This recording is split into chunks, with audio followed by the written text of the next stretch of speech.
It's the Mr. Fitzy Painting Show. Robots, skeletons, and unicorns. Big wheels, elephants, and astronauts. It's the Mr. Fitzy Painting Show. Painting can take you where you wanna go. It's the Mr. Fitzy Painting Show. Hi, welcome to the Mr. Fitzy Painting Show. This is my Dinosaur Roar. He's very real, and I know I say this a lot, but this is our biggest episode yet. It's going to run a little bit differently than the episodes you may have seen in the past, because we're here to do more of an artist talk and to tell my life story as an art teacher and Roar's life story. Now, his life story goes back a little farther than mine, and I think you'll see what I mean in a couple of minutes. But let's start off with the painting. This is from last year, 2024, and it is the story of my Dinosaur Roar turning on the moon at night in Chicagoland. And you may be thinking, you just have a stuffed animal. That's not a real dinosaur. Well, let me tell you, I think it's time to go through and tell you what happened when I first became an art teacher 30 years ago. Well, more like 33 now. It's going on a while. And when I was first teaching art, I had just gotten done with my teacher training. I was taking my daily walk to Lake Michigan, and floating on the shore, I saw, near the shore, floating right off the shore, I saw an egg, a large egg, and it was floating in the water. So I thought to myself, surely that must be an ostrich egg. It's too big to be a chicken. But I wanted to make sure that I saved that ostrich. So I very carefully picked up the egg and I loaded it with my wagon, put a blanket in there, and I wheeled the egg home to my house. I put it under a heat lamp, and I waited for a few weeks. Each day the light would shine on there, and after about 2 weeks, I heard a very large crack. And out poked a little head of an ostrich, I thought.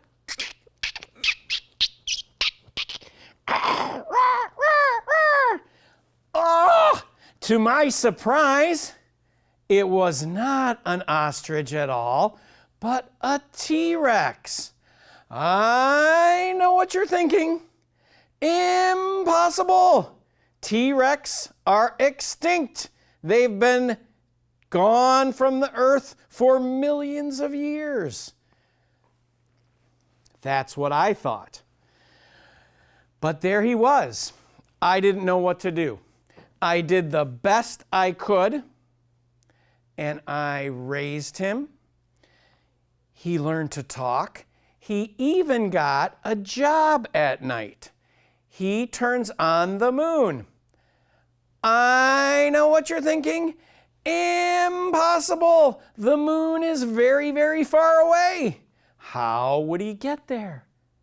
Well, we went around to all the fire departments in northern Illinois, Lake County, Cook County, and we bought their used fire ladders, and we connected them all together, and he walks up the ladder, and he turns on the moon at night. I know what you're thinking. Impossible. There's no oxygen in outer space. How would Roar breathe? He would die. Well, he wears a space helmet. And he gets up to the moon.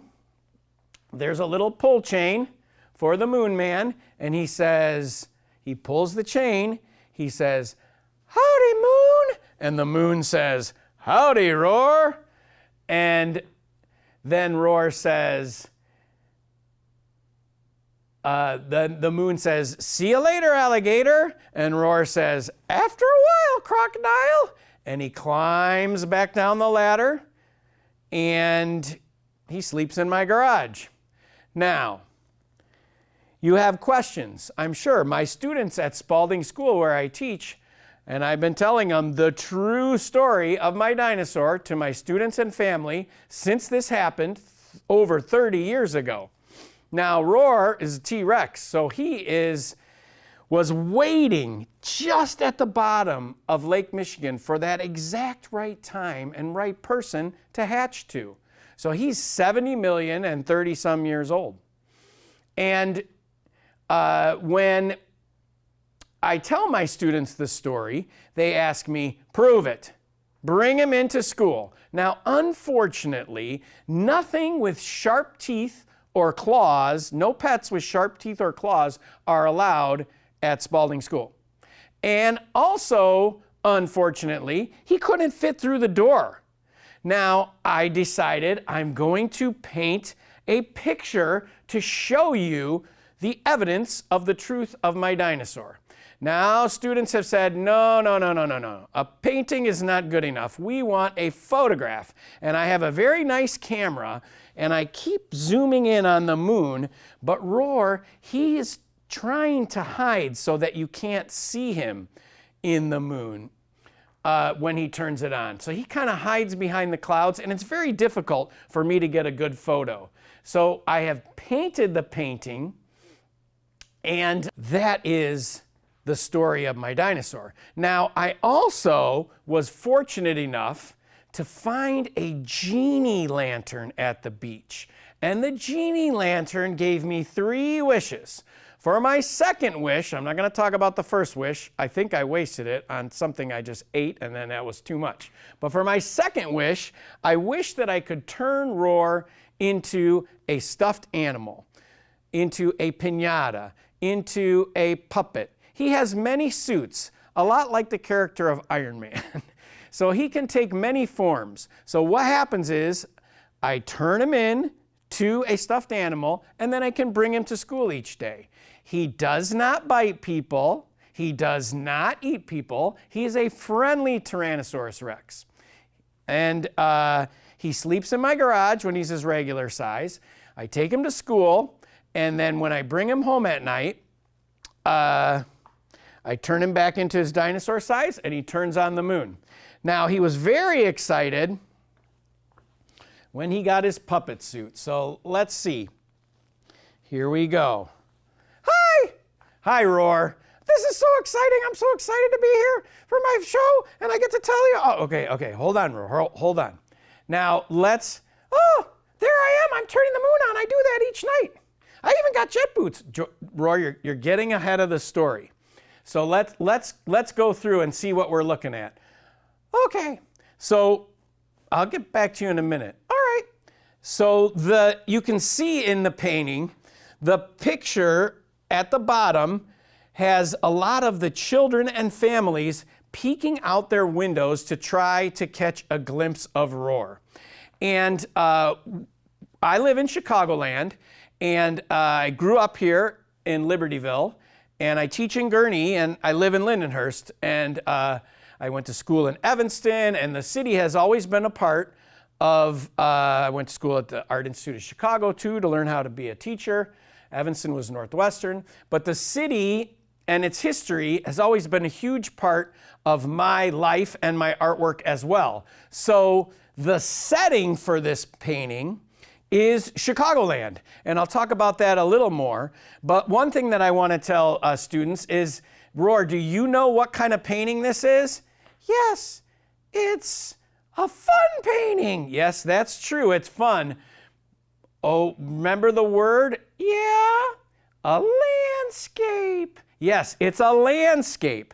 So a lot of times students, when they first see the picture, they don't think about, oh, this is a landscape, because there's so much going on with all the bright colors and the people. But a landscape is just a way to talk about how we divide up space. And so up top, we have the night, the sky, and down below, we have Lake Michigan. And that's a real important part of Chicagoland. And the lake really gives living in Chicago a lot of its character, both historically and in the present day. So when you have that water and sky, really what this is a cityscape. So because it's Chicagoland, we have the city. Yeah, it's the Willis Tower, yes, and Buckingham Fountain. Okay, you're going through all this stuff. Let's slow down a second. The city part of it is urban. So that's a good word for when things are in the city. There's urban. Then out here we call this suburban. So in here I have Lake Michigan. So the city and the lake is part of the landscape. And then this is the Des Plaines River. And then out here are the suburbs that we have. Now, suburbs north, south, east, west of the city.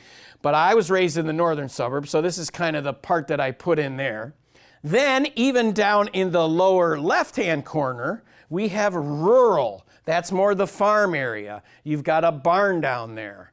So, in my paintings, I have, what about the dragons? Yeah, I was just getting to that.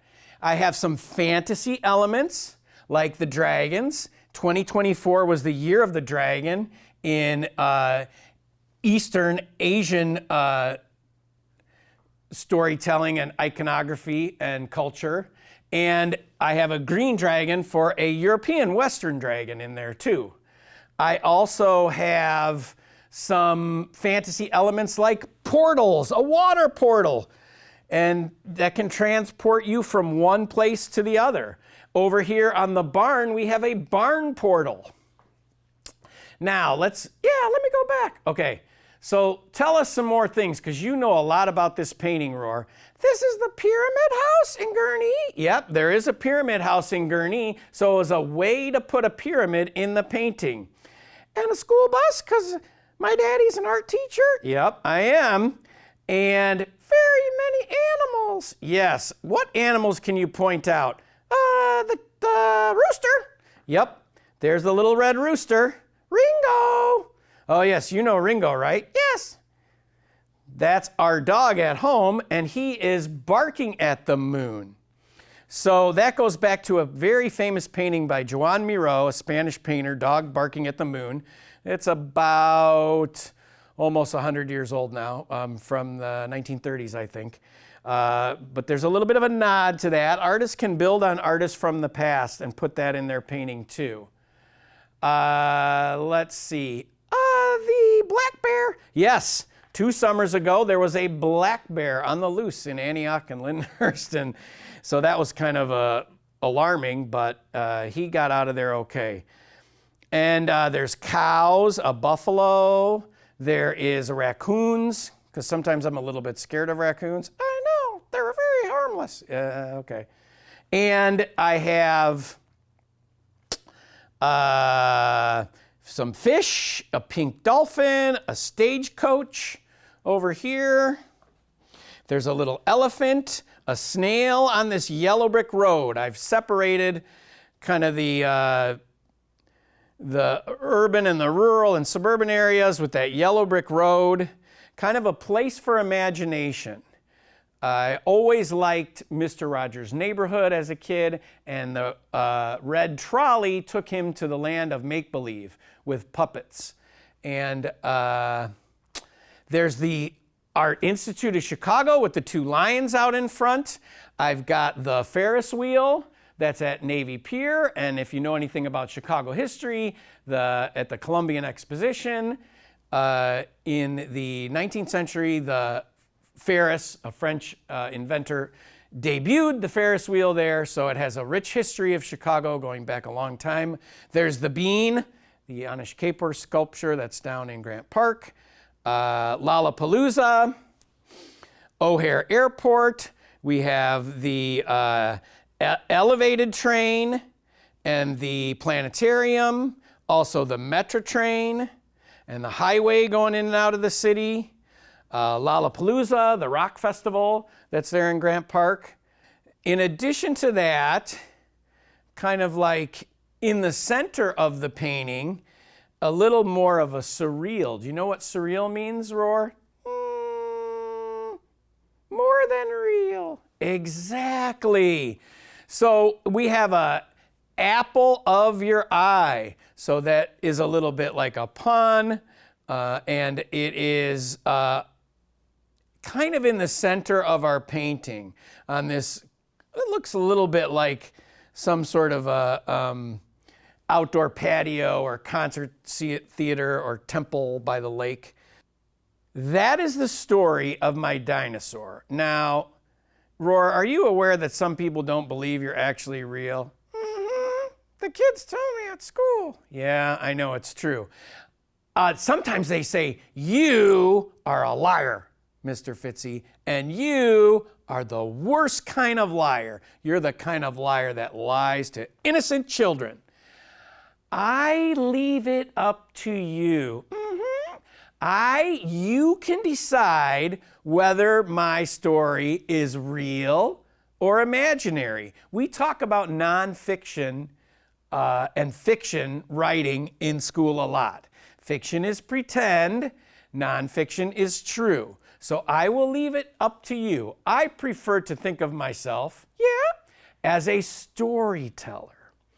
So let's just take a second and come on over here, and sort of a follow-up painting. This is from when I was a kid. Yes. Soon after Roar hatched, and we get back to the story of how he got his second job at the moon, or his first job turning on the moon. He wants a second job, but he's got a lot to do. It's a long walk up there. We wheeled the wagon back to the lake. There's my eggshell. Yeah, he outgrew it kind of. It couldn't last forever. But back then he had the eggshell. He was a little toddler dinosaur, 70 million and 1 years old. And we met the Moon Man. And Roar immediately really took a shine to the moon. And he got a little toy space helmet that he wore. And he told me every night that he wanted to go and turn on the moon. He had talked to the Moon Man, and the Moon Man needed someone to help him with this job. And sure enough, he got the job, and now he turns on the moon at night. So I would like to sing you a song about Roar. All right, the song is called My Dinosaur Roar. I have a dinosaur. His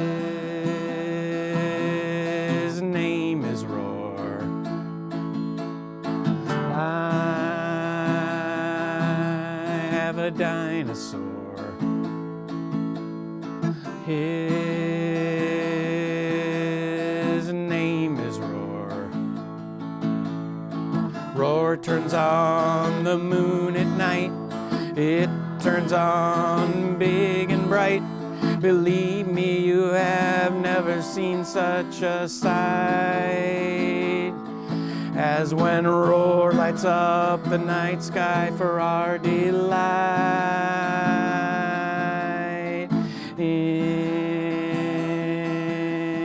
Impossible. Dinosaurs are extinct. Impossible. It's too far. The moon is millions of miles away. Impossible. He couldn't breathe. There's no oxygen in outer space. It's up to you if you believe. Peek out your window and you may see Roar and the Moon Man smiling back at you and me.